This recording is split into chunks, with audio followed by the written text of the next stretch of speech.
Hey, Jules Blessed Vegan here on day 81 of our 100 days to the new year and the best version of ourselves. How are you doing? You should share in the comments. Are you just joining us or are you on it? And how clean have you been in that time? I've struggled a couple of times, but I've shared that with you. Right now, I am on it. I've got my food packed. I'm eating right. I'm having boundaries. There are no students in this classroom during lunch. I am like, peace out. I've got to care for myself. So I already ate. I feel good. And I wanted to talk today about the different vegan documentaries that are out there. Far too many to count. But a few of them have just really made an impact on me. Definitely one of them was Forks Over Knives. Just the idea that you want to be stabbing salad with a fork rather than cutting a carcass with a knife. Yeah? Yes. And I'm also have Forks Over Knives. I'm like in that group, and there's so many hot tips. I love that. And it's largely, whole food plant-based, which is awesome, because inevitably, if you are whole food plant-based and you don't have oil and you don't have salt and you don't have sugar, you certainly don't have meat. So in essence, you're vegan anyway, right? Another one, and every time in my head, I can only hear it said like this: what the health? I think what the health is a great one, but it's kind of a reminder of being like under Big Brother, really. When you watch that one, it was just so tragic to realize that behind every cause is some corporation and not with the best of intentions. That was really sad. And that individual, and if you don't know what I mean, you should check these out. Seriously, most of them are on Netflix. But that individual was just trying to get some truth. And behind every corner was lurking some manipulative corporation. And I think that was really sad.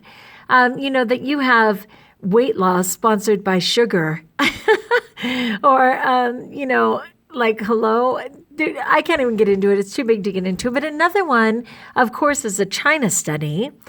And when I think of the China study, it's just astounding. It's such obvious proof that we can reverse cancer.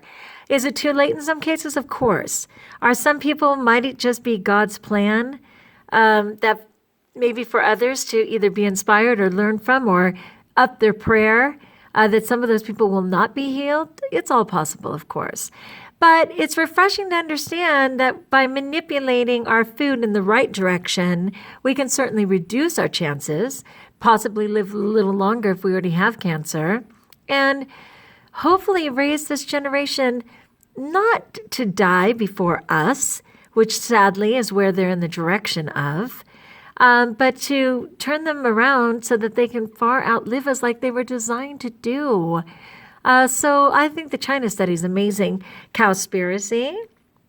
I'm so sorry. There's a lot of states right now that, unfortunately, because of all of the farming, and of course it's large corporate farming, and the runoff from all of the feces and everything, inevitably from the pigs and the cows and everything else, are infecting the water, ruining the land. It's just the revelations. I'm proud of the people who take the time. One statistic I saw that was just astounding and kind of freaked me out. It said that 1,200 people who were vegans, and in that line, raw, vegan, vegetarian, the whole thing, that 1,200 had been killed in like the last year. Is that possible? Are you guys familiar with that? Just for speaking up.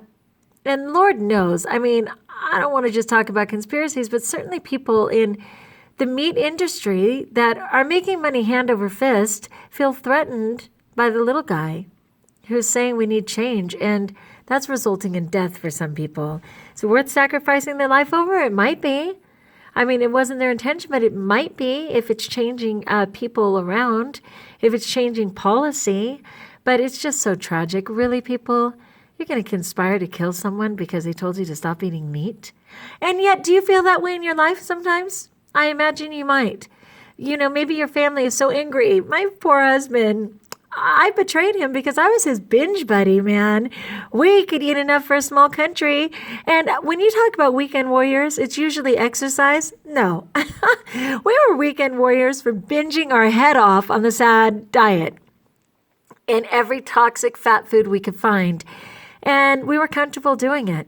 And then I started to change, and he felt abandoned, like he'd lost his friend. And I had to be patient with that.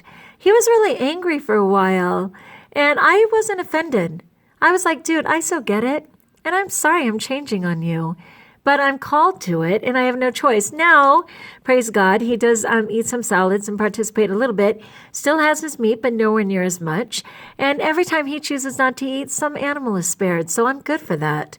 But this is my process, and I just had to be consistent. But I've had some people who unfriended me. Of course, they call me righteous. I'm righteous in a lot of ways. I didn't think it was this way.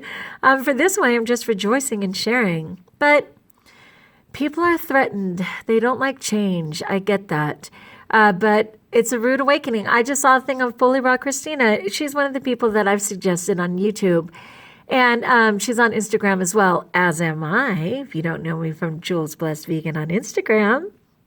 But she was talking about how there was a report, I guess, that by 2030, with the temperatures rising 1.5 Celsius or whatever, that it's going to be a rude awakening, man. A lot of things are going bad, and we've got to turn it around.